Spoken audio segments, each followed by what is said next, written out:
I remember the first time I truly felt the sting of Delilah's contempt. I had called her out of a mix of hope and desperation, asking for help when I lost one of my jobs. Her laugh still echoes in my mind, the kind of laugh that makes your stomach sink and your chest ache all at once.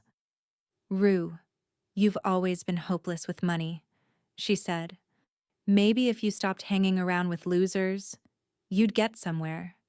That night, curled up on my thrifted couch, I promised myself I would never feel that small again.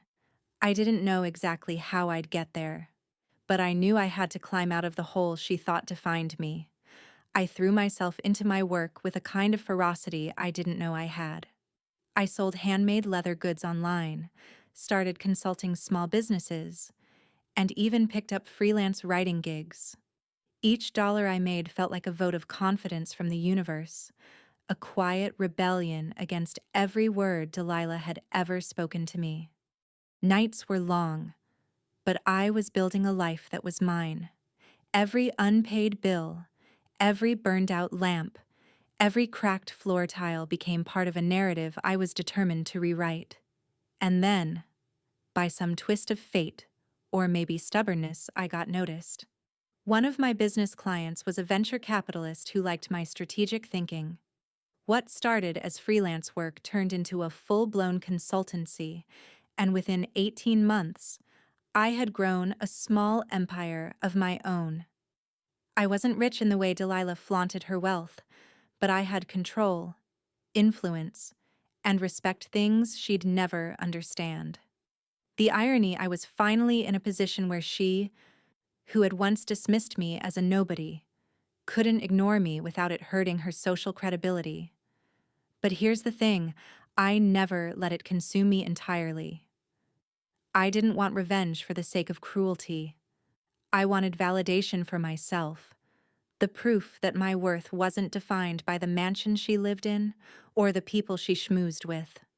I wanted to be seen, not because Delilah would notice, but because I had finally earned the right to stand tall in my own skin. That evening at the Grandview, I arrived in a simple but elegant dress, understated jewelry, hair pinned in a loose updo. I wasn't there to impress society, though a few sideways glances told me I did, but to speak about the charity project I had spearheaded, one that provided education and entrepreneurship opportunities to women from underprivileged neighborhoods. I walked onto the stage with the same calm confidence I'd cultivated over years of fighting invisible battles.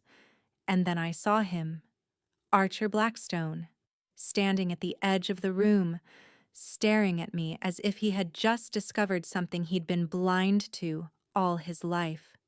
His mouth opened slightly, eyes wide, and he whispered, so quietly that no one else could hear, "Boss." That single word carried a weight I hadn't expected, not just because it acknowledged my authority, but because it was the first recognition from the man who, in Delilah's eyes, symbolized the pinnacle of success. The whispers started soon after, guests murmuring, glances flicking between Delilah and me, a tension that made the chandeliers seem smaller and the polished marble floors suddenly too narrow. I could almost hear her thoughts. How is she here? Why is he looking at her like that? It was a slow, delicious, nerve-wracking realization that the world she had built around her wealth and connections had a blind spot she never accounted for me. I walked through the crowd after my speech, each step deliberate, each handshake firm. I could feel the air shift. Women who had once barely nodded at me were now asking questions, seeking advice, even subtly deferring to my insight. And Delilah. She clutched her champagne glass like it was a lifeline, her smile tight and brittle.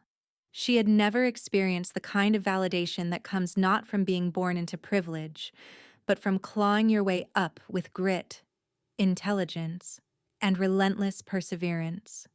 And I could see it breaking her apart inside. A slow, seismic shattering of ego she hadn't even known was fragile. What happened next was the twist I hadn't anticipated. Archer pulled me aside after the gala, out of earshot of the socialites and photographers.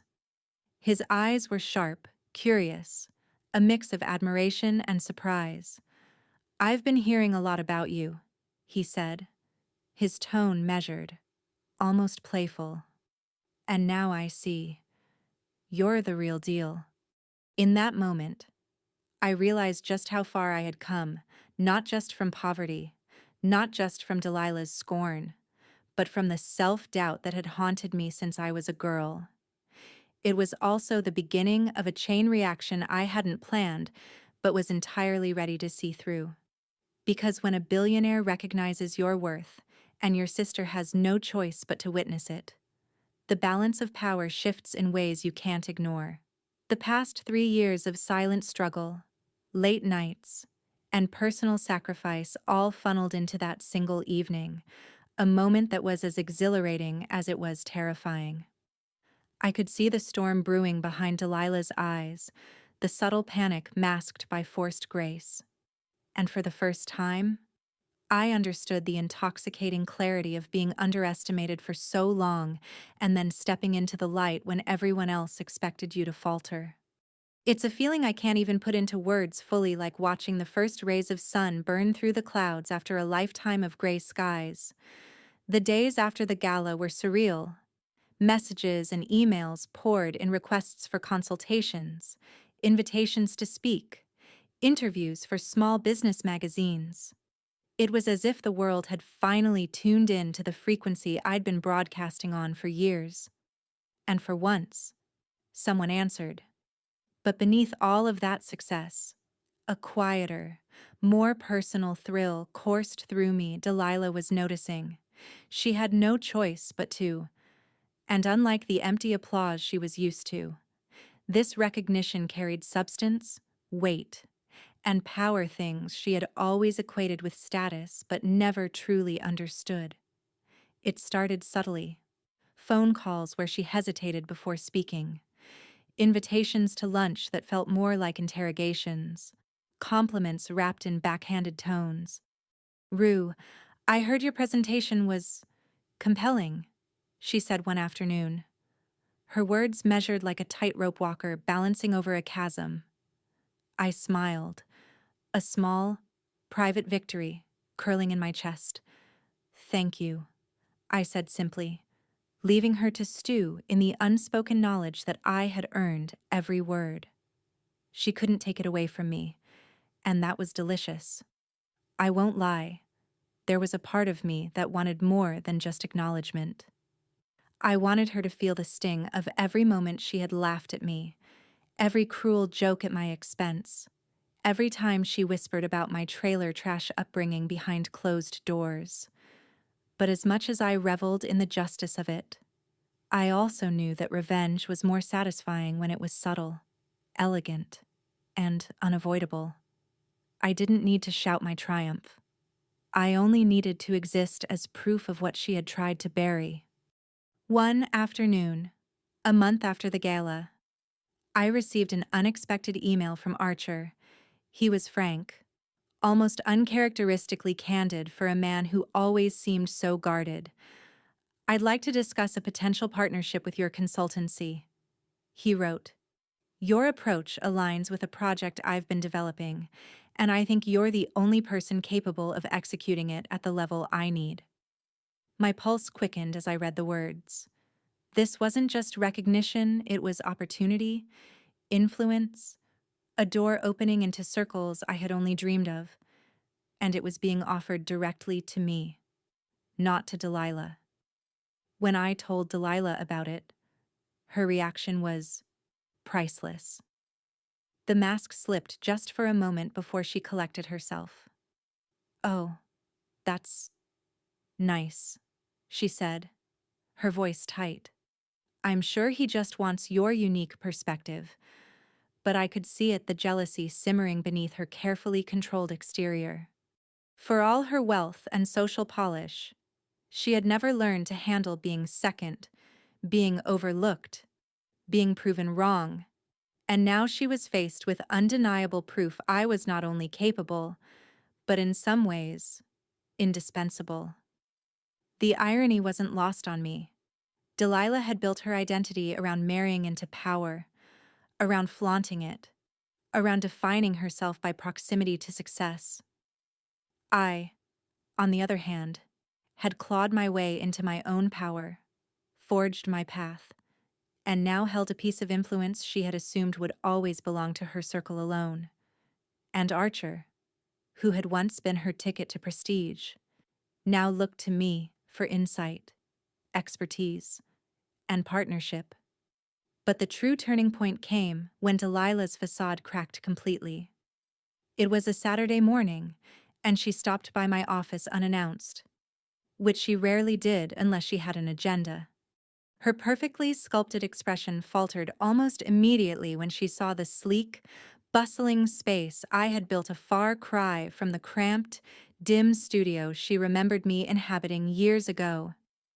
I offered her coffee, and she hesitated, glancing around like a woman who had just realized the foundations of her world were shaking. "You've really done well, Rue," she said finally, her voice low. There was a mix of awe, guilt, and an edge of resentment in her tone.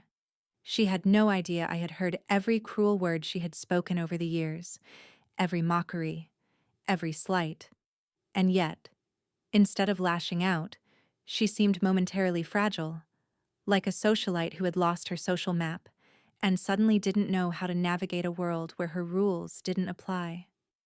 I smiled softly, a quiet, knowing expression. "Thank you," I replied. It wasn't easy, but it was worth it. There was no malice in my voice, only the calm satisfaction of someone who had survived and thrived.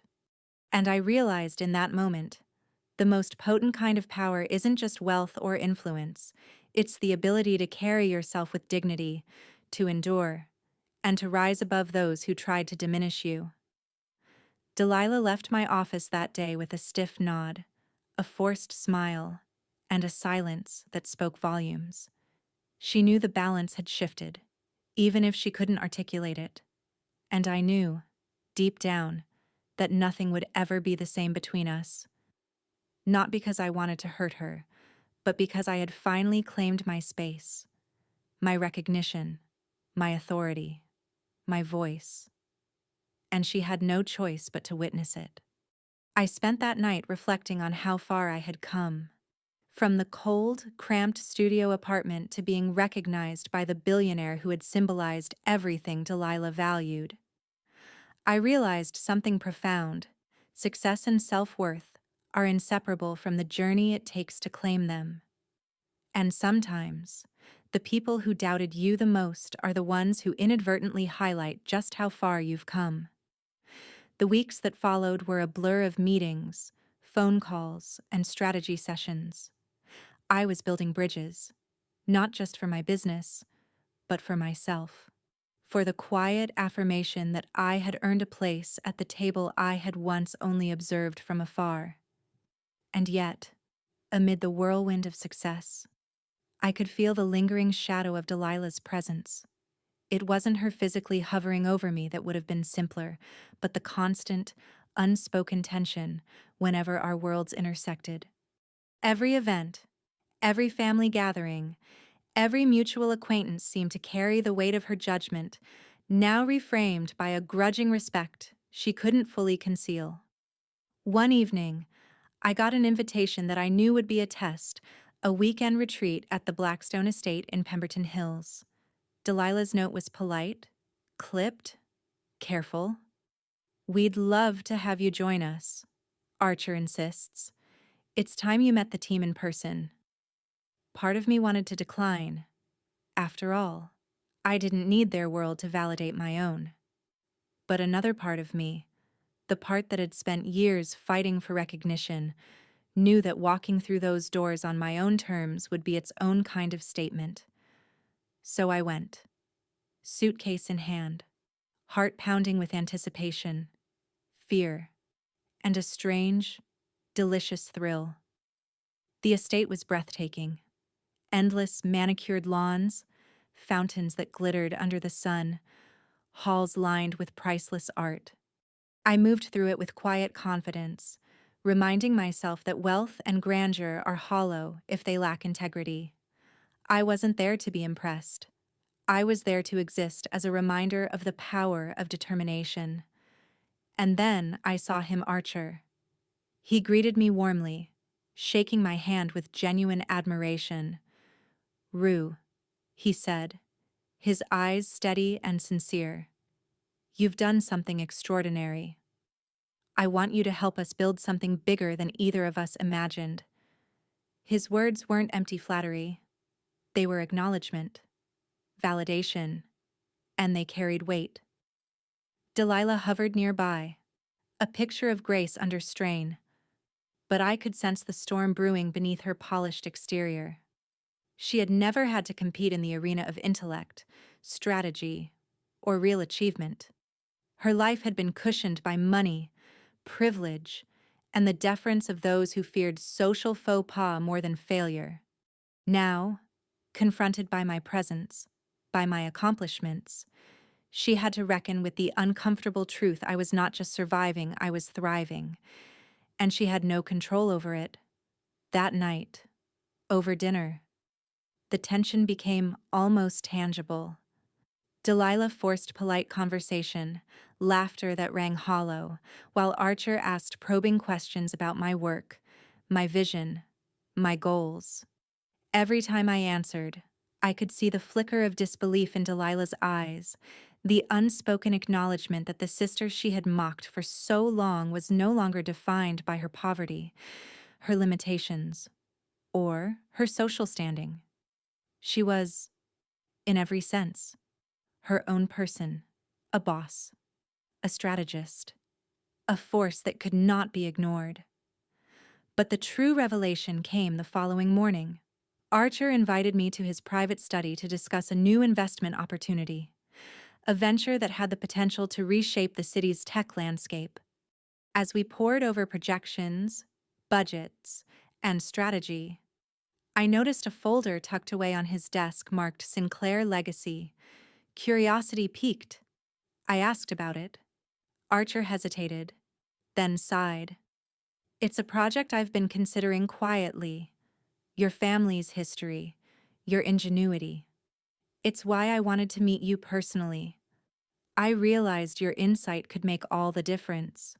Opening the folder, I was stunned. It contained plans, contacts, and strategies for a citywide initiative aimed at supporting entrepreneurs from underprivileged backgrounds. The irony was breathtaking. Delilah had spent her life in the limelight, showcasing philanthropy. Yet here was her husband turning to me, the very person she had belittled, to execute the vision that would define his legacy. I could feel a quiet satisfaction swelling in my chest, a vindication tempered by a deep, almost poetic justice. Delilah found me later that day, standing on the balcony overlooking the estate's sprawling gardens. She didn't speak at first, just watched, her expression unreadable. Then she said, softly, almost a whisper, I didn't realize. I didn't need her to finish. I knew exactly what she meant. All those years of mockery, all the condescension, all the cruel words, suddenly, they were a testament to her own underestimation of me. "I know," I said, voice steady, calm, "and that's okay. You don't have to understand it fully. You just have to see it." There was no gloating, no bitterness, just quiet, unshakable strength. And I think that moment mattered more than any confrontation, any public victory, any recognition from the world. It was the moment I finally understood my own power, separate from anyone else's approval. In the weeks that followed, Delilah and I navigated a new dynamic. She remained polite, cautious, sometimes cold, but there was also an undeniable respect that had begun to take root. I realized that true triumph isn't about watching someone fall, It's about rising in such a way that your success cannot be ignored, even by those who once tried to diminish you. And as I look back on it now, years later, I understand the lesson at the heart of it. All the people who doubt you, who mock you, who try to keep you small, they are not the measure of your worth. Your journey, your resilience, your ability to create something meaningful from nothing, that is the true measure. And when you claim your place, unapologetically, the world will adjust around you, whether others like it or not. By the time Archer officially brought me onto the project, I had fully stepped into a world I once observed from the outside, one that had felt both unattainable and alien. Yet, the strange thing was, I didn't feel out of place. My upbringing, my struggles, my years scraping by, they had given me a clarity and resourcefulness that no amount of privilege could teach. I navigated meetings, negotiations, and boardrooms with a quiet authority that surprised even me at times. And through it all, Delilah lingered on the periphery, a ghost of her former arrogance, trying to reclaim relevance in a world that no longer needed her validation. The true shock came one evening when I received an urgent call from Archer. He was uncharacteristically tense, a rarity in a man used to control. "Rue," he said, "there's a problem with one of the city's major investors. If we don't handle this right, it could derail the entire initiative." I didn't hesitate. Years of navigating crises in my small, scrappy businesses had prepared me for moments like this. Within 24 hours, I had outlined a solution, coordinated with legal teams, and personally negotiated terms that satisfied both the investor and Archer. When Archer walked into my office the next morning, his expression was a mix of relief and admiration. "You did exactly what I didn't think anyone could do," he said. "Honestly, I've been telling everyone about you, boss," he added, with a grin that made my chest tighten. That single word, the one that had started this whirlwind, now carried a weight far beyond recognition. It was acknowledgement, trust, and an affirmation of the path I had carved out with my own hands. Delilah found out about the success through her own social circle before I had a chance to tell her directly. The gossip hit her like a thunderclap. Friends whispered about my brilliance, about Archer relying on me, about the project that was shaping the city's future, and the sister who had mocked me for years was now watching me command influence and respect she had always assumed she alone possessed. I could see the flicker of panic in her eyes the next time we crossed paths, the subtle edge in her voice when she greeted me. It was no longer just curiosity, it was the realization that the sister she had dismissed was a force she could not control or ignore. And then, the final twist, one that left me breathless, came in the form of a family revelation. While sifting through some old letters and documents for the project, I stumbled across a collection of journals belonging to my late grandmother. In them, she had written extensively about her hopes for all of her grandchildren, about the unfairness of wealth distribution in our family, and, most shockingly, about her belief that I was destined for something extraordinary. She had seen through the poverty, the setbacks, the mocking words, and had silently believed in my potential long before anyone else did. That knowledge struck me like a bolt of lightning. It wasn't just vindication, it was a reminder that resilience, vision, and character could not be dictated by circumstance or sibling rivalry. I confronted Delilah one afternoon. The journals spread between us. "Do you see this?" I asked softly. "This was always meant to be my path. It doesn't erase the past, but it explains why I survived it." She looked down, speechless, tears pricking her eyes. For the first time, I saw the woman beneath the polished surface, the one who had never learned to face her own inadequacies until now. I didn't mock her. I didn't savor her discomfort. Instead, I offered her a small, genuine smile. You don't have to like it, I said, but you have to see it, and you have to accept it. The silence that followed was heavy, but in it, there was also understanding a fragile, tentative acknowledgement of a shift that had been coming for years. From that point on, our relationship changed. It wasn't perfect, and it would never be the carefree sisterhood of our childhood. But there was a new balance. Delilah learned, slowly and grudgingly, to respect my accomplishments, and I learned that victory didn't always need to be loud or dramatic.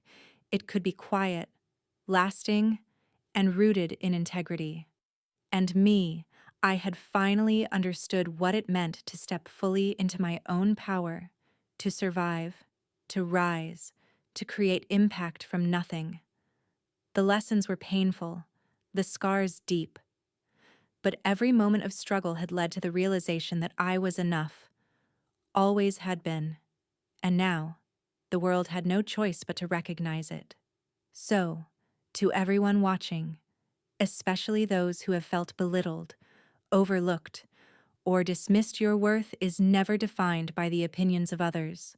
Fight, persist, and claim your space. The vindication, the acknowledgement, and the opportunities will come not as a favor, but as a natural consequence of your resilience. And when it does, hold your head high because you've earned it. If this story touched you, please like, share, and subscribe. And leave a comment about a time you overcame doubt or betrayal, because your story matters, and it might inspire someone else to rise above theirs.